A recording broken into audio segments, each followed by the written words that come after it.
Right then, so we're going to show you where the cabin filter is on an Audi A3. So what we're going to do is open up the glove box, and just underneath the CD changer here, I don't know whether yours will have this, there is a panel. Now this panel has got a little cutout. You can get your finger in there and open that up.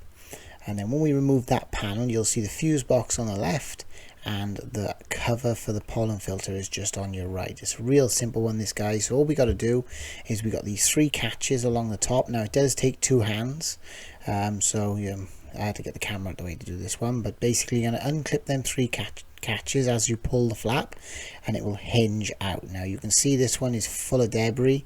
I'd say this thing probably hasn't been changed since new. So yeah, we're going to go ahead and remove this.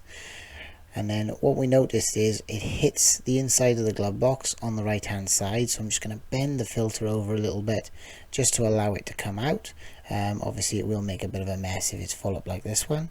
And there it is. So obviously we always make a note which way the arrows are. So you'll see there's 2 arrows on there pointing down. That's the flow of the air. So with the filter in, then we can go ahead and refit the cover. Now again, it just slots in at the bottom,